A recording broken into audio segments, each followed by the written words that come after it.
The other thing that I always do with these AI sessions is update you before you dive into the topic on what's new in the world of AI, particularly in the world of ChatGPT. I focus on ChatGPT because that's what one most people use. And there's actually not much new for a change, not startlingly new anyway. If you go to OpenAI's page where they have their release notes, the only things that have really changed is yesterday they did announce an improvement to search. So if you prefer using ChatGPT for search rather than, let's say, Google, which I do, by the way, I love the search. It's my default now. I go there. I go into ChatGPT to search for stuff. One of the things that they've got is fewer hallucinations. This one's interesting, that it can automatically detect whether you're looking to buy something or not, and therefore the search will pick up sites like e-commerce sites or not, depending on your intention, and then better formatting. I haven't tested it. It came out yesterday. I've not had an excuse doing a search, but that's new. And then they've also just rearranged in their settings where personalization is. It used to be it used to be duplicated in two places. They've just tidied that up. There's some stuff around codecs, but that's not so relevant to accounting firm owners.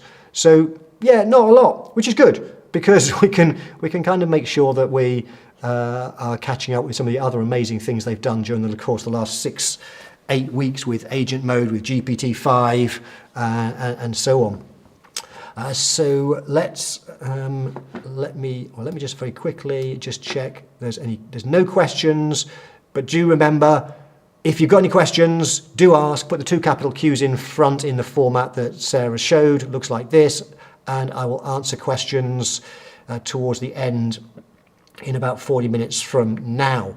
But let's dive into the main content for today. So we're looking at agent mode and how we can use that to automate a lot of what we do. And this is fascinating. It came out middle of July 2025, so it's not been out that long, but it's got the potential to be absolutely extraordinary. And so I'm going to look at what we'll look at today is what is agent mode, and let's get practical. Let's talk about what we can use it for in our businesses. What's it best for? How can we use it? So let's start with what it is. And really it's a combination of 2 separate tools that came out, I think originally back in January of this year, of 2025. One of those is one of my favorite features. It's deep research. So deep research came out shortly after DeepSeek, because DeepSeek back in December got all the press, but then OpenAI had deep research up its sleeve, released that, and it was even better still. I love deep research. If you haven't used it, you definitely want to check it out. And even if you're on a free plan now, I think you can do a few deep researchers inside ChatGPT. I love it for any type of research, like buying stuff is great. I use it all the time if I'm looking to buy any products. I just use a prompt that I've created. So it's a combination of deep research, but also Operator. Now, Operator you probably have never heard of, because they brought out Operator again, I think it was January 2025, but I could be wrong on that. It was about that time. And initially, and it only came out on the Pro plan, the $200 a month plan. I do have that so that I know what's coming to tell you about. And when they brought out Operator, it was a bit disappointing. Essentially, Operator would go and do things. And so this agent mode is effectively, it's a combination of those 2 things. It does deep research, and then it goes and does things. And I think it's better than the Operator now. It is getting better. I've noticed since it was released about 8 weeks ago, it's already improving. It's improving all the time. So what does it allow us to do? Well, essentially, agent mode goes and does things. If we think about deep research, if you've used deep research, what that does is it goes off and searches the internet and does much more deeper research than just turning on the search facility. If you just turn on search, which is great, but search tends to only look at typically 5 different sites, different sources, and usually the ones that are higher up on Google rankings. Deep research will go in much, much deeper and typically 20 odd different sources it'll look for, and sometimes obscure things. Deep research does a really good job. And what it comes back with, the report's always amazing, but the reports it comes back with are always text-based. It basically reads stuff from websites and gives you the output. But what Operator does, sorry, not Operator, it's now Agent Mode. What Agent Mode does is it actually opens up on your screen, as you'll soon see, a little virtual desktop, and you'll watch it clicking on buttons. It will click through to things, and that opens up all sorts of possibilities with autonomous workflows. It can go and do research, analyzing, clicking on stuff, and you can leave it doing that while you're getting on with your work. You could even set it to do these things on a schedule, so it could do it, let's say, overnight, so in the morning it's done the piece of work from you. Essentially, it's shifting the emphasis away from simply just chatting to doing stuff, to interacting with apps, to interacting with websites. So it's pretty extraordinary what it can do. There are so many possibilities. Now, there are a few things some teething problems, there are some issues, it sometimes crashes, sometimes it misclicks on things, just like a human sometimes does, and so sometimes we might have to step in. But one of the things we can do with it is we can step in. We can, as it's going through its process, we can pause it, we can correct it, we can add additional comments and say, no, don't do that, do this instead. We can correct it, and we can also take over control. And sometimes we will need to do that if it's clicking into a site where it needs a password. So I think the best way to explain it is perhaps to give you some use cases, and then we'll dive into ChatGPT and we will look at it. Now, I know some people are listening on the podcast, and if that's the case, then you might at some point want to hop across the YouTube channel where you can see the demonstration later on.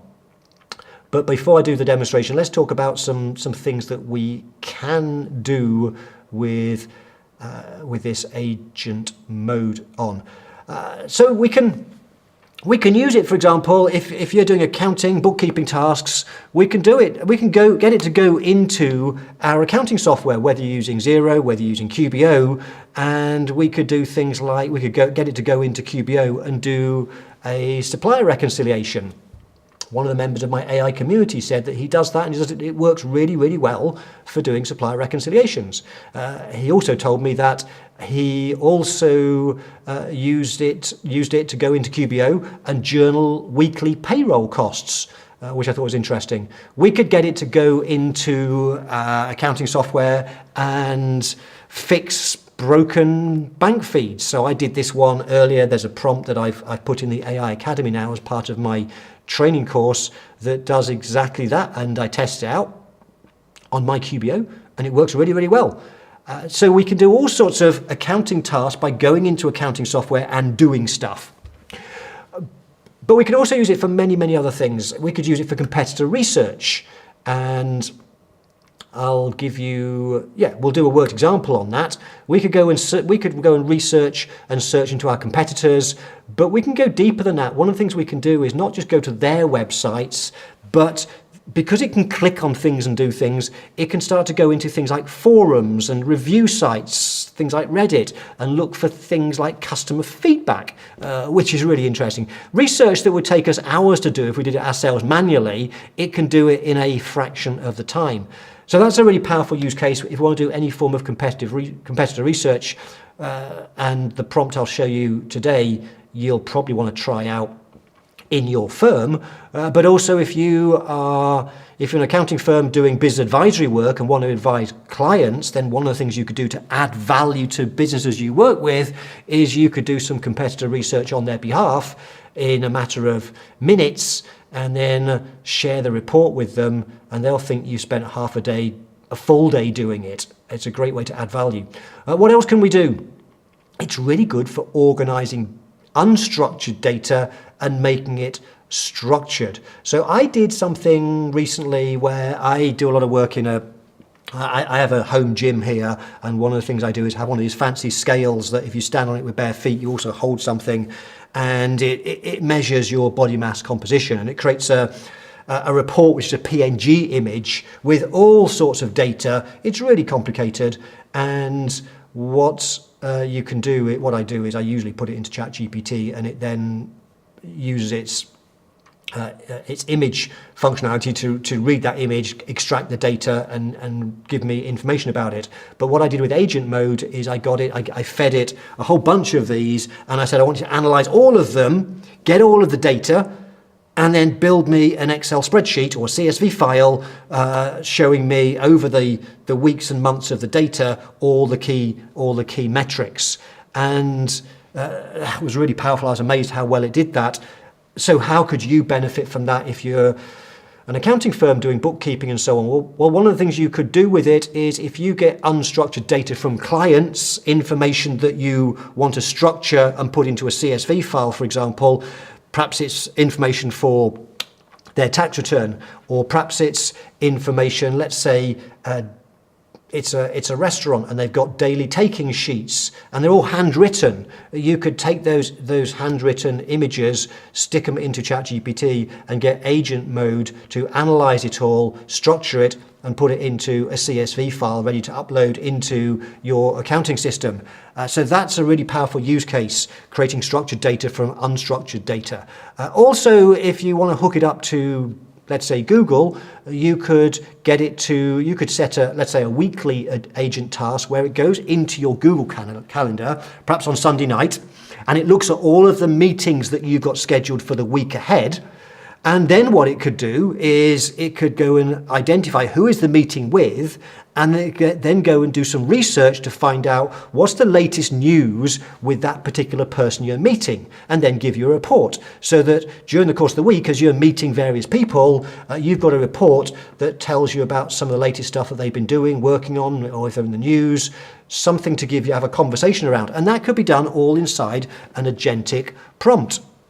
You could do it for lead generation, building up an email list. I might show you that today if we have time. There are so many possible use cases, so many things that we can do. It's really, really powerful. So I think probably what we should do is let's have a look at one of those.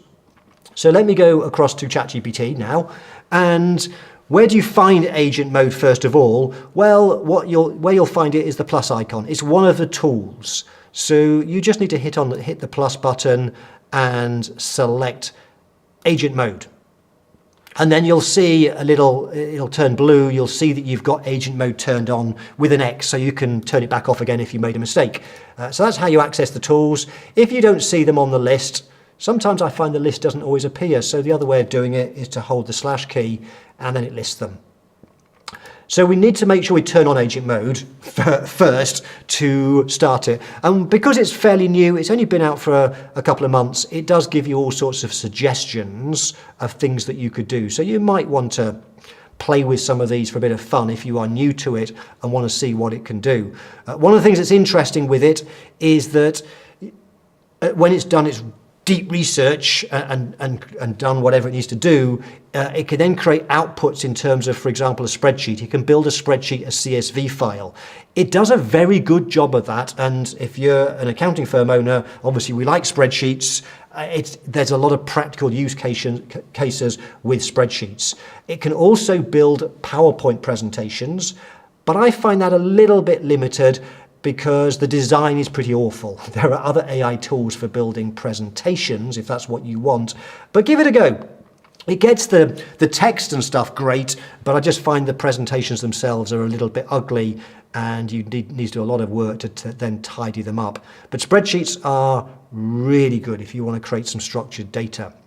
Okay, so that's how we turn on agent mode. Let's look for something we can do. And I'm going to go across to the prompt library. So those of you who are in the AI Academy or VPA will know that I have this prompt library software that you have access to, where I've created dozens and dozens of prompts that are ready to use, copy and paste across a whole bunch of different categories: prompts for financial analysis, business strategy, marketing, content creation, and even some fun personal use cases. I have a lot of I use it for personal use quite a bit. So we have all these prompts, and I'm going to go across to a new category that I've set up in here that's actually it's not there. I'm going to go into type. I'm I'm going to go to an agentic prompt. I've written a whole bunch of different agentic prompts for doing various things, and we're going to look at first, let's look at competitor customer sentiment. So let me just grab this prompt. The great thing about the prompt library, if you use it, is you just find the prompt, click copy as markdown to clipboard, go to ChatGPT and simply paste it in. And there's your prompt ready to use and run, or at least almost. We have to give it some information. What's this prompt going to do? So let's imagine that you are an accounting firm. You're the owner of an accounting firm. And let's assume that you're in Bedford in the UK. I've just picked a random place. I grew up in Bedford. So let's imagine that you are an accounting firm in Bedford and you're thinking about your strategy. You're thinking about your marketing strategy and you want to look at your competitors. What are your competitors doing well? What are they doing not so well? And also, what do your competitors' clients think of them?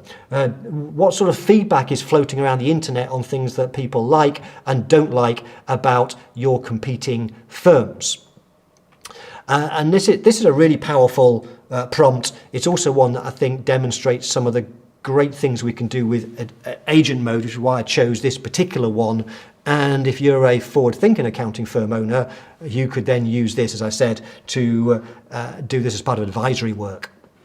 And do this for clients. So what we need to do is, I'll take you through the prompt in a little while. It's quite a long one. I'll explain why in a second. Those of you that follow me regularly will know that when we're creating prompts, prompt engineering is really important, and the more specificity we have in our prompts, the more predictable and the better the output that we will get. And I did a live stream, I think it was last week, on prompting now with GPT-5. So we've now got GPT-5, which we now have learned is we need to build in some new techniques when we craft our prompts, particularly for agentic prompts.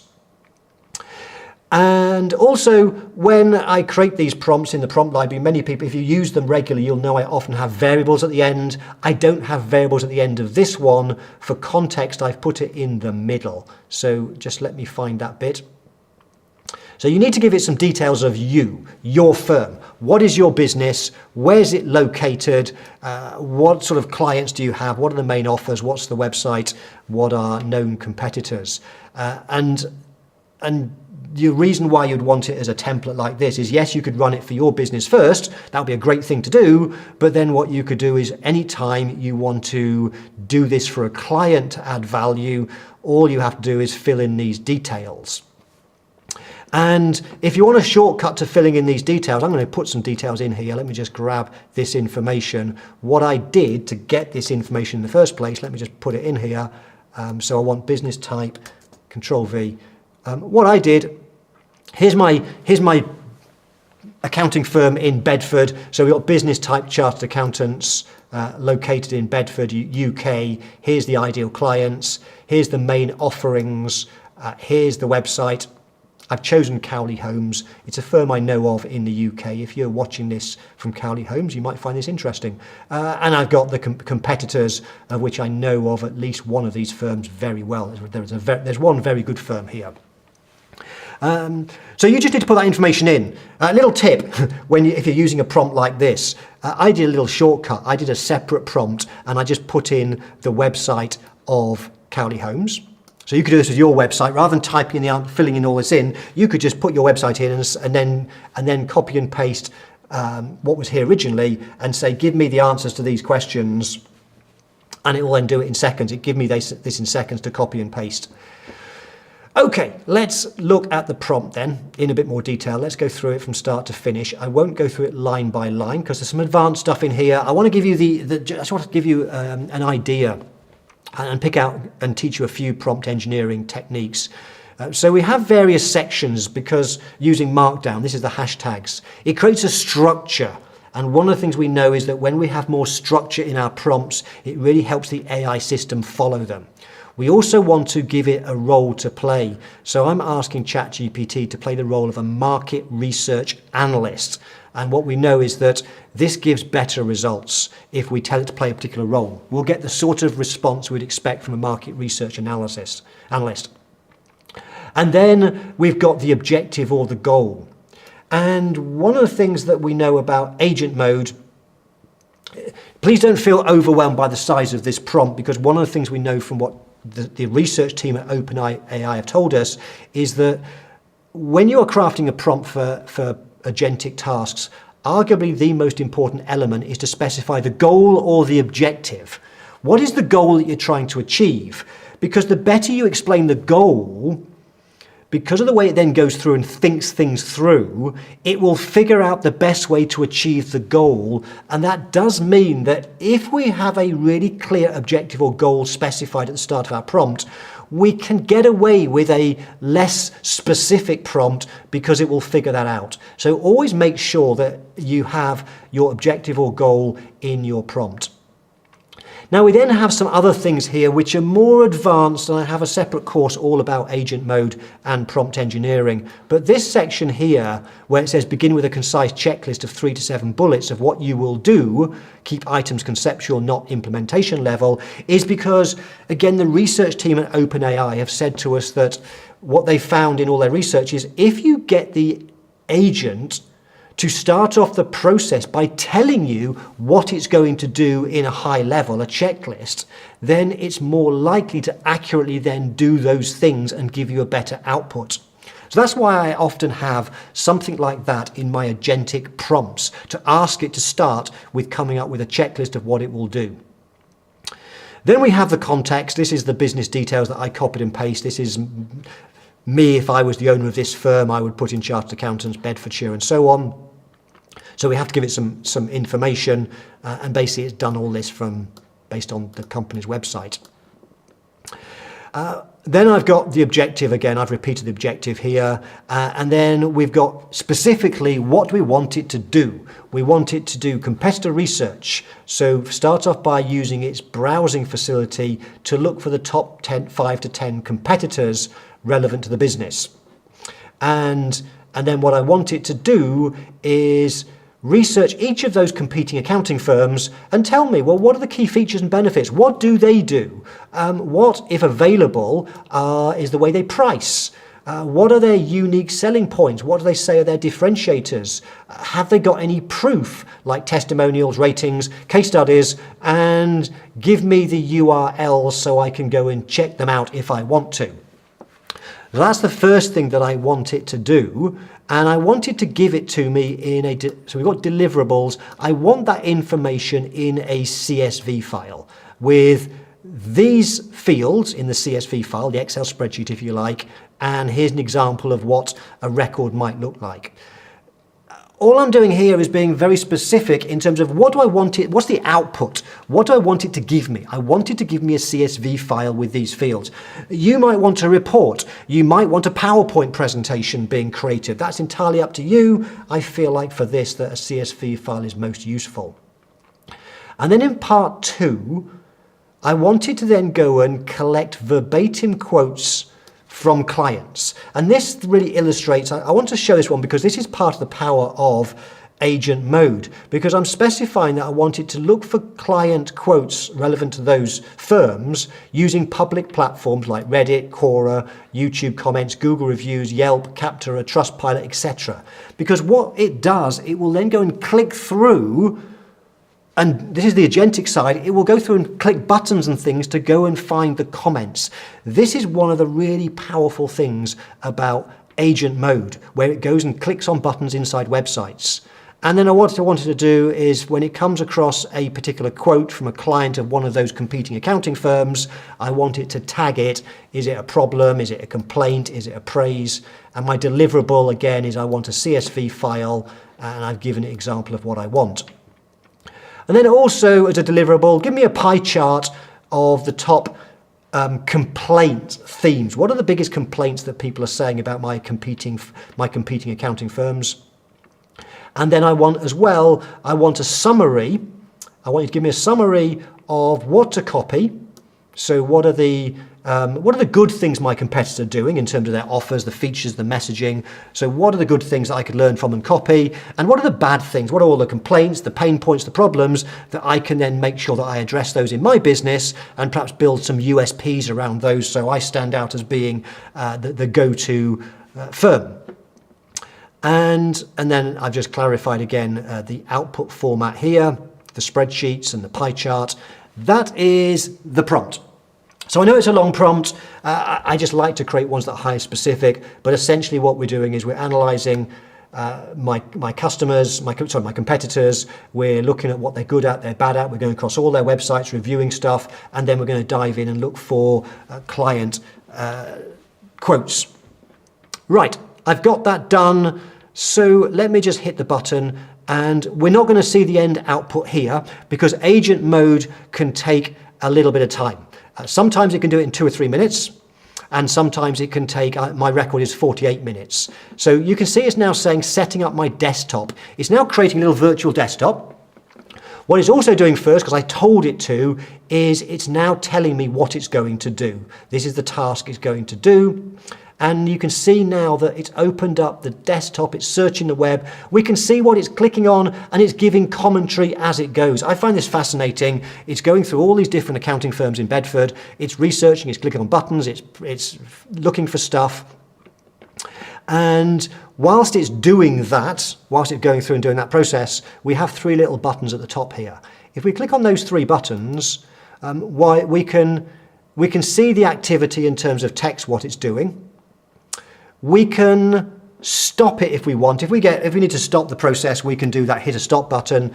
And there's also take over the browser. What that means is that we can step in at any point in time. We can click on that button and we can start clicking on some buttons wherever they are in the site. So we have an element of control here. What we can also do is in the chat below, it says follow up. And what that means is that whilst it's doing its thing, we can correct it, for example, we can give it feedback. If we're watching it and it's doing something wrong, we can actually type in and say, hang on a second, that's not right. I want you to be looking for this, this, and this. And it will then correct its course. So that can be really useful. I do find it a bit addictive watching these things. I'm fascinated at the thought process it's going through, the buttons it's clicking on. But as I say, sometimes it's quick. It can be done in 2 minutes. Sometimes it might take much longer, so often 5 to 10 minutes. So these are the sorts of things that you want to let it just get on with, get on with the task while you go and do some different work. And you can have multiple agents running at the same time.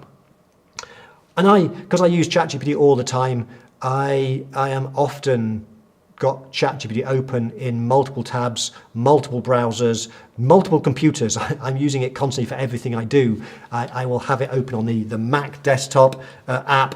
I'll have it in Chrome. I'll have it open in Safari. I usually have a minimum of 3 versions open and doing stuff at the same time.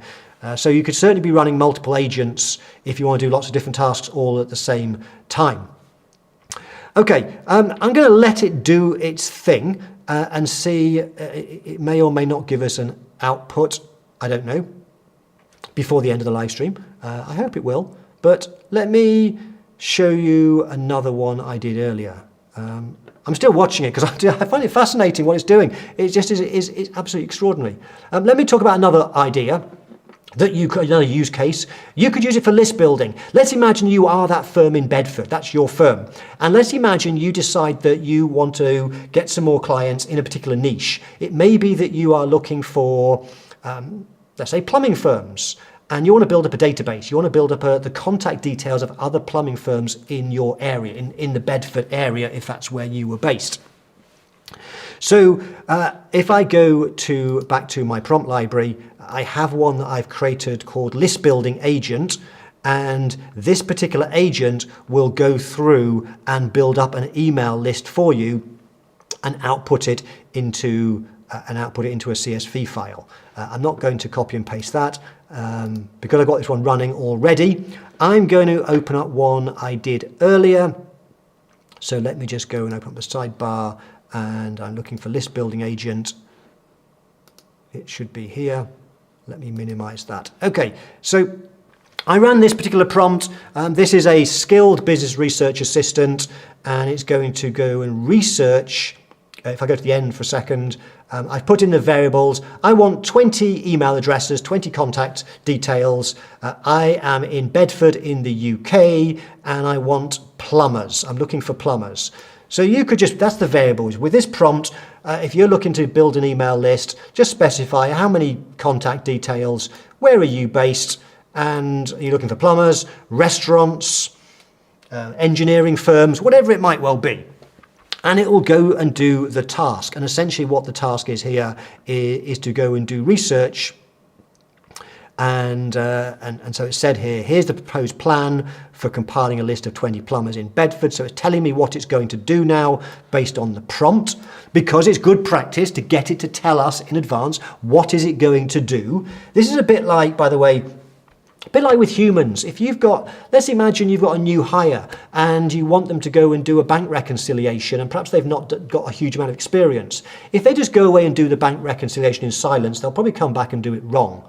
But if you get them to tell you what is the goal, what's the objective of the work they're going to do, and then to think about and tell you the steps they're going to go through, if they tell you those steps and they make sense, they're more likely to do the job right in the first place. So that's why this is such a great tip when we are prompting for agentic tasks. Get it to tell you in advance what it's going to do. And so that's what it did. It took 26 seconds. It thought about what's the workflow, and here it is when I ran this prompt. And then it thought through a little bit more. This was actually quite, this took 36 minutes, this particular one. It was going off, it searched 64 searches across 429 sources. I can't show the virtual desktop because once it's finished, that's it done. This is just the end result.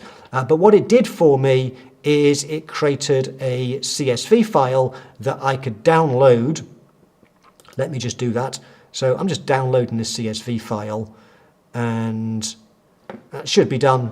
So if I just go to my downloads file, which I think my folder I've got here somewhere, Bedford, plumbers, leads, let me just open that up and let me just show you that. So if I switch across to screen, this is what it created for me. It created a list of 20 plumbing firms in the Bedford area. It's given me their website. It's given the name of the owner. It's given the email. Now, 2 of them, it couldn't get an email address, but the rest it did. I've got a phone number, and I've got some source notes. And I could have asked for other bits of information. There's all sorts of things I could have asked for with this. And then if you really want to take this to another level, you could use a prompt to go and do research to build up an email list of your target market, let's say plumbers. What you could then do is you could run an agentic task that then writes the emails for you. And you could even, in the first prompt, you could ask it to identify, when it does the research, something about that particular firm, if it's in the news or something, because then what you could do is write a series of emails, but rather than one generic email to go to all 20 of these new leads, you could get ChatGPT to write an individualized email where it might personalize it with something it's found from its research. They may have published a new press release recently, and you want to reference that in the email to grab their attention. And then what you could also do, if you want to, you could connect it up to your Google account, and it could even draft the emails and send them out automatically. All of this stuff can be done with agent mode. It's insane how powerful the potential it has. The limits largely our imagination, I think, of how to use it. A little bit like perhaps the first time you used ChatGPT. I remember back in 2023, I saw this box saying, there's an empty box, and I'm thinking, what on earth should I get it to do? And the more I use it, the more I realise I can use it for everything. Same with agent mode. You're going to soon find the more you use it, you'll be using it for so many things, automating so many things in your accounting firm. Okay, so that's lead generation. Let me go back to, I don't know how it's getting on with that other task. Nope, not new chat. Let me go back to, here we go. I think it's done. Yep, we've done this task now, so it didn't take too long. It's probably about, 10 minutes? And what it's now done is, 7 minutes. It worked for 7 minutes. It did 9 searches, 81 sources, and the first thing it's given me 2 Excel CSV files. One is the competitor research, and the other one's the customer feedback. It's also given me a pie chart of the most common complaints. So what is the most common complaints our competitors get? It's split between fairly evenly high fees or price, poor or negative advice, lack of information or transparency. We've then got a summary report here as well that's useful, with tactics and things that we could do to capitalize and do what they're doing well, and also avoid the things that avoid the various complaints.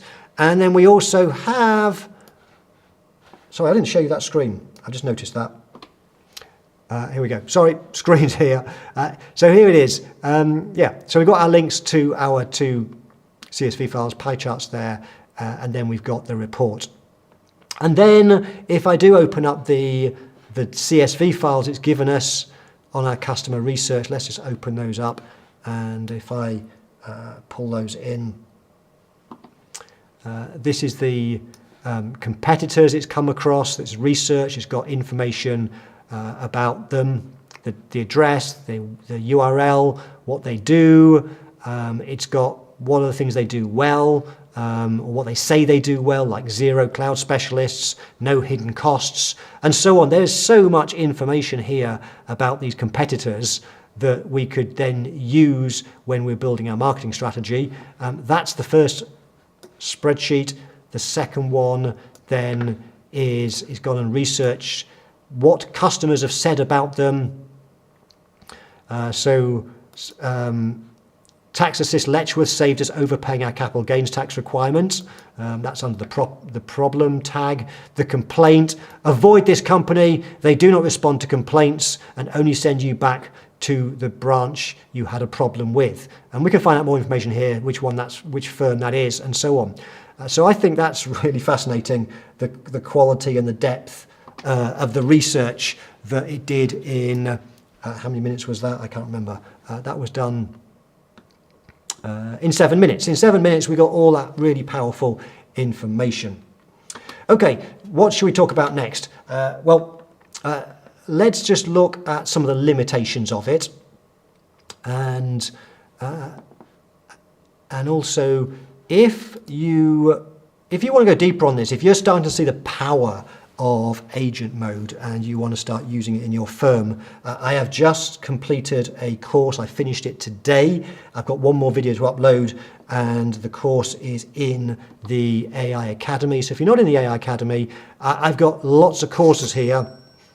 Rebecca's just joined. Thank you, Rebecca. I've got lots of courses here, one of which is the brand new Agent Mode Essentials, and in here I go through in a lot more detail agent mode, including in much more detail use cases, and I've written all the prompts. You've got the prompts you can use whenever you want. And then I've just got some advanced tips and one more video to upload. So if you want to find out more, that course is in the AI Academy, along with many, many other courses on how to get more out of ChatGPT.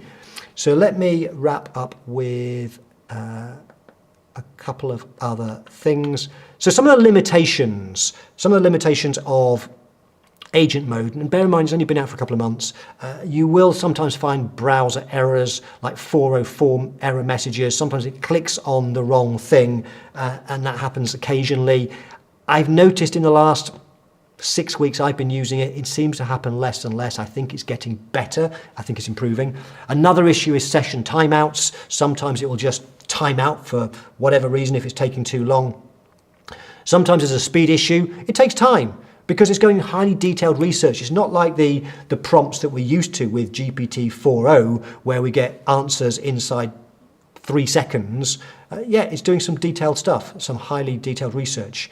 Also, we just have to be aware of security issues. So one of the prompts that I created inside the AI Academy was how we can use it to go into our accounting software, whether that's Xero, QBO. It can go in and it can go and identify every single client file for each client, the bank feeds, and it can identify are the bank feeds correctly connected or not. And then it produces a detailed CSV file with listing all the clients, all the bank accounts, and the status of the bank feeds. I tested that earlier, works like a dream. But we do have to be aware of security issues because you do need to give it access. You will need to give it access to passwords. And so when it's things like that, what you want to do is take back control of the little virtual browser. And that's easy to do.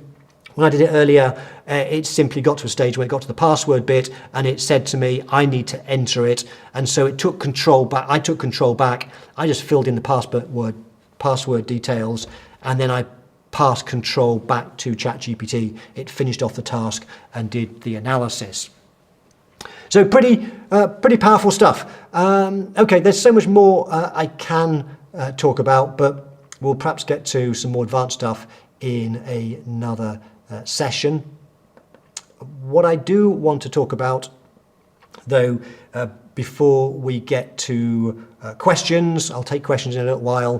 What I want to wrap up with is, if you are not yet in the AI Academy, then we are currently running now a 7-day free trial. We don't normally do this. We do it very occasionally, and we're doing it for the duration of this live stream and a little bit beyond.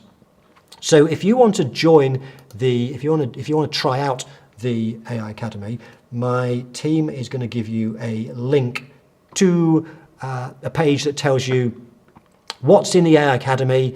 It's a community of currently over 300, nearly 400 business owners, accounting firm owners, bookkeepers, all sharing with each other how AI is working, how they're using it, and also asking me questions. And then there are dozens of courses. And if you go to the page that Sarah's going to give you the link, you can go in here if you want, and you'll find out all about all of the courses. If you want the detail, it's all in here. And if you decide this is right for you, then just hit the register now. And when you do, you'll be inside the AI Academy, where you'll get access to the courses. You'll also get access to the community itself, so you can ask me questions. I post in here regularly as well. In the calendar, you will see the live events taking place. So right now we are live, as you can see. So if you're in the community, you'll know when I'm live because you'll see a button that will take you straight to the live stream.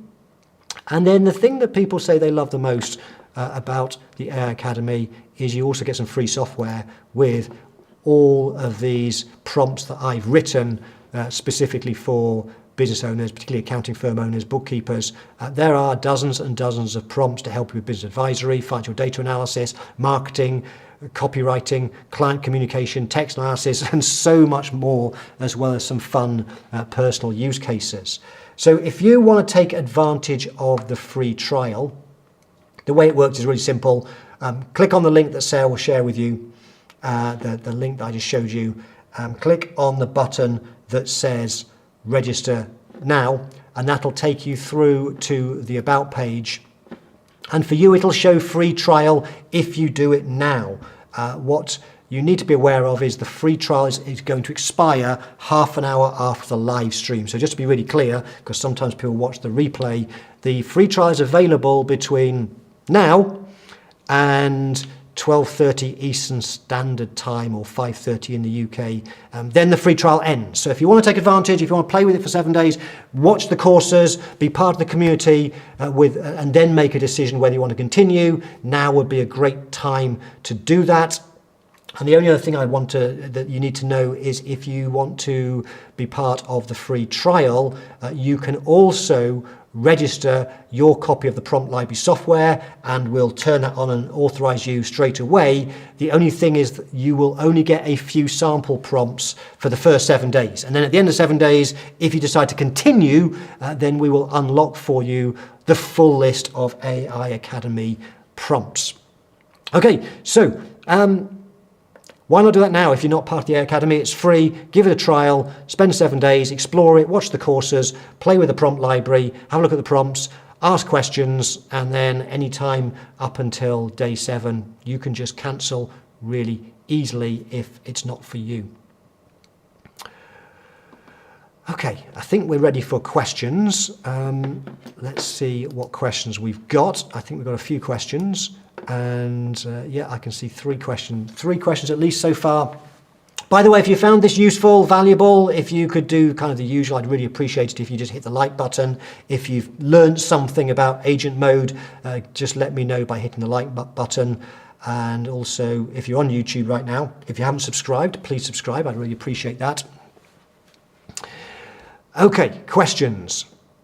Rosalind was the first question I can see. If you remember the VPA, is there special pricing for members to join the AI Academy? There's not, because it's a separate business. It's entirely separate, Rosalind. But if you're in the Value Pricing Academy, what you will see is that your investment in the AI Academy is really tiny at the moment, because we only launched it this year. It's currently just $59 a month to be a member. We've kept it really low. The price will be going up. In fact, the price is going up in a few weeks' time. But if you join now, you lock in the price forever. The price will never go up. It's one of the things that we do inside the Academy, just like with the VPA as well, Rosalind. So if you decide that this is something you want to go deeper in with AI, then this is the place to be, because it's all the AI stuff is in one place. Laurie said, how do you protect yourself from having agent mode and deep research click on malicious links or websites? That's a really good question. I don't know. One of the points I made in the video training, which I did today, is that we just have to be careful with security issues. And the thing is, this is so new. It's only been out for 8 weeks. And one of the things that I do is I monitor this space every single day. It's kind of standard best practice just to be a bit mindful of security. As long as you're aware of security risks, then just be careful. But I haven't yet come across any reported issues around security.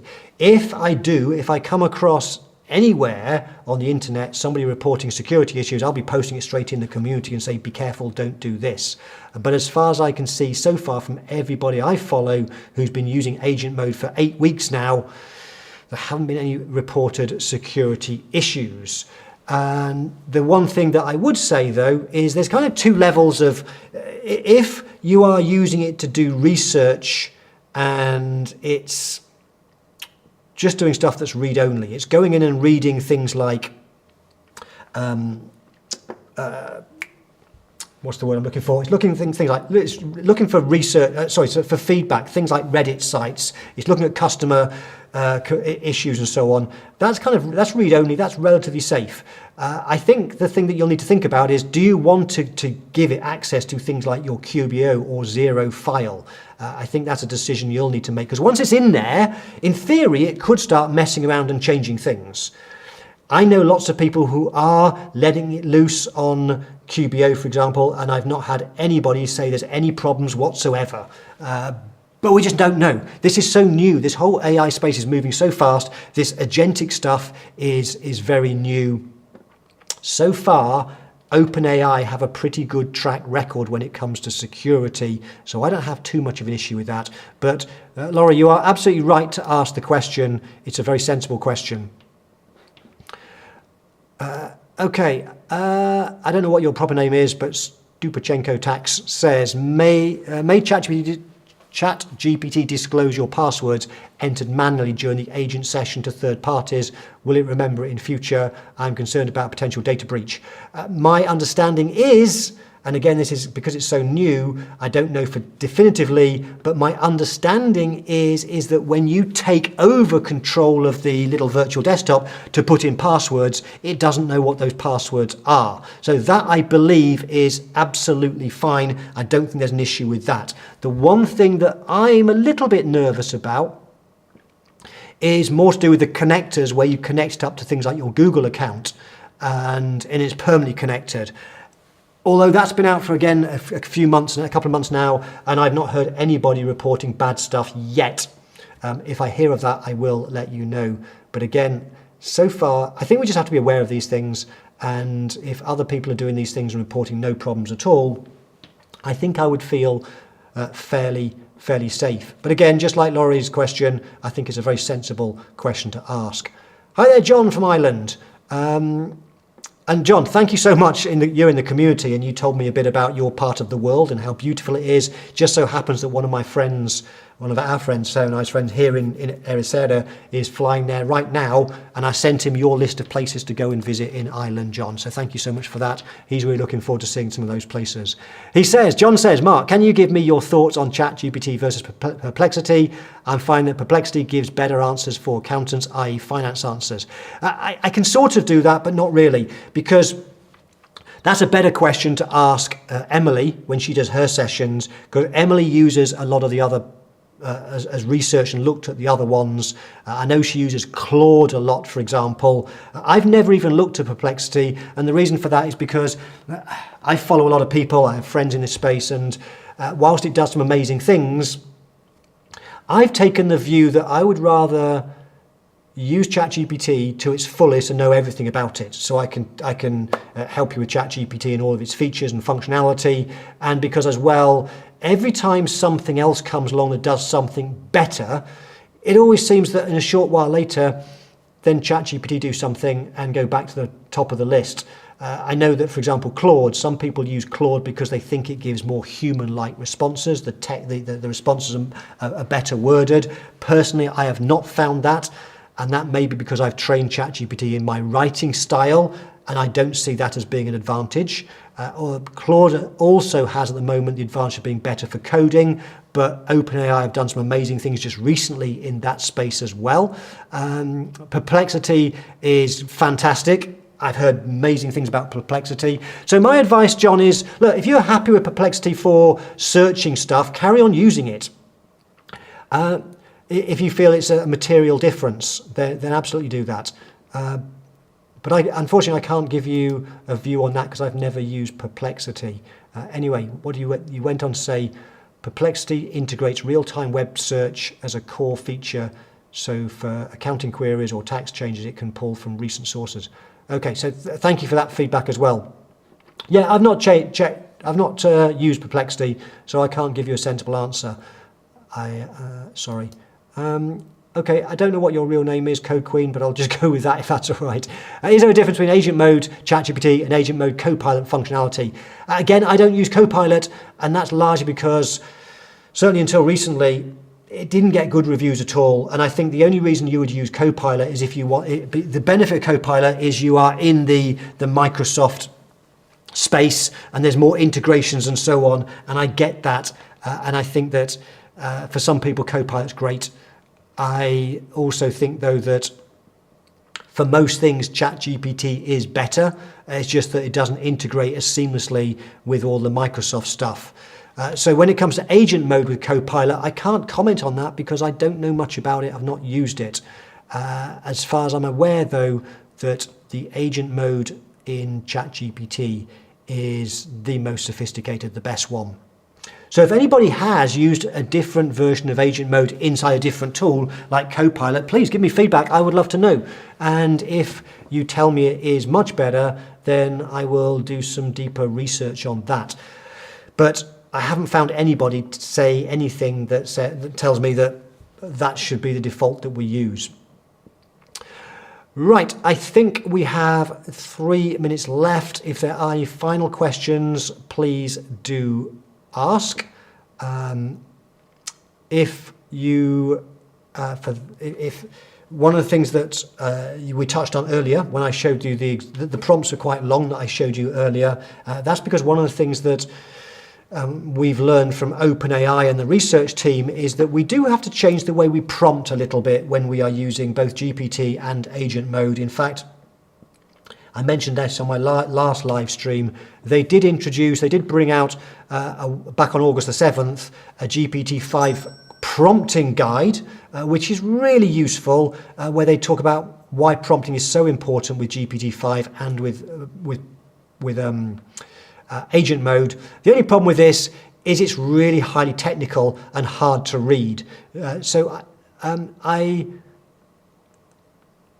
You can have a read of this if you want to go really deep on this, but what I did is I spent several days last week going through this line by line and building out for you how to do prompting. So I know quite a few people have now joined. I've heard a few people joining the academy. What I will do is just point out that if you want to learn more about prompting, then in the prompt engineering course I filmed last week a whole new module here called Prompting with GPT-5. And in there, I teach you some of the tricks, the techniques to get better results out of GPT-5. And some of those things are techniques that you'll also want to use when you're using the agent mode. So when we looked at some of these prompts, you may have seen that these prompts here, these use cases, they are quite long, but that's because asking for it, for example, to plan in advance, you tend to get better and more consistent results. Okay, I've got time for one more question that's just popped in from Michael. Hi Michael, good to see you again. Can we use ChatGPT to summarize and help us change 4.0 prompts to 5.0 prompts? Yes, you can, Michael. Absolutely. And I'm doing that at the moment because those of you that use the prompt library, I am improving a few as I go along. And what I recommend you do, Michael, because I think you're in the AI Academy, but forgive me if I got it wrong, but if you go into the AI Academy and you go to the classroom and you go to this prompting with GPT-5, check out the course, the training video on meta prompting. So meta prompting is how we get ChatGPT or the AI system to write the prompts for us. And what I've done in the prompt library, if we go to prompt engineering, which is a category, you will find in here, I've created some meta prompts for you. So this GPT-5 agentic meta prompter is basically a prompt where you give it your GPT 4.0 prompt and then you run this and it'll turn it into, you insert the prompt at the end and it'll turn it into a GPT-5 prompt. Michael, it's a really powerful and simple little prompt we can run just to improve our existing prompts, and you are absolutely welcome. Okay, it is 5 o'clock here in Portugal and in the UK, and I did say that we wrap up these live sessions. Also, Sarah and I go on our first vacation for a few months. We're driving through the night into Spain in a few hours' time. So make sure if you're not in the AI Academy and you want to benefit from that free trial, I will be switching it off in half an hour.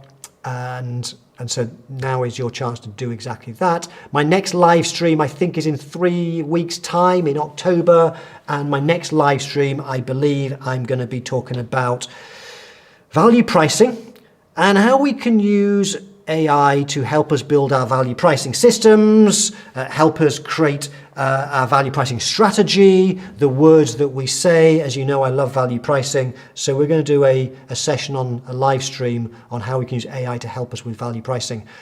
Okay, as usual, I will play out with some music. It will give me a chance for 3 minutes to read your comments. So please let me know in the chat, what's the best thing that you've learned over the course of the last hour? It's great feedback for me to know what's been valuable. What have you learned in the last hour? What's been useful?